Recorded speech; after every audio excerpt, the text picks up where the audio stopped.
I just want to point out at the start, you're somewhere there. I can't see the lights.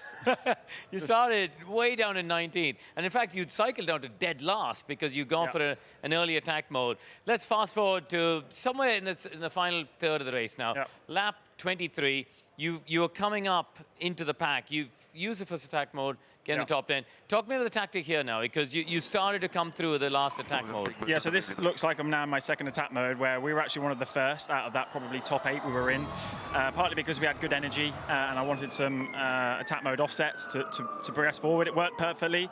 And then when I got to the front, we created a gap, but then we just kind of had to remind ourselves where we'd come from.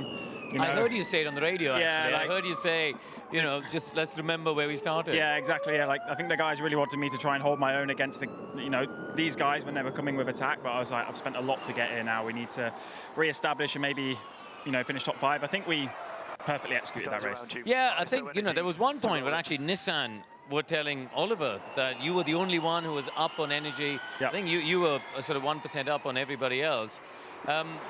But you came close, didn't it? Towards the end of the race, we're seeing it unfold. You took the lead at the point where Oliver went straight on. Obviously, you knew there's pain coming, but it came fast. Did you think you'd be able to hang on in front of Barnard and Jake towards the end? I was hoping to, but ultimately I just didn't quite have the pace when it mattered on 300. We haven't had a quick car all weekend, and when the team asked for me to deliver good pace when I came out of my 350 attack mode, I was just lacking that final 4 or 5 tenths, what we've lacked all weekend. However, you pulled a blinder, I thought, on the last lap, where you went around the outside of Jean-Eric Verne into turn 13, and then into the final chicane. It all got a bit tight here. It did get tight. I respect Jev a lot, and we give each other just about enough space. I'm up against the wall there, but just get through. And I was hoping I was get Jake on the exit. He had the power cut, but then mine came about now. It's just the wrong time. What is the power cut? Just where you run out of energy.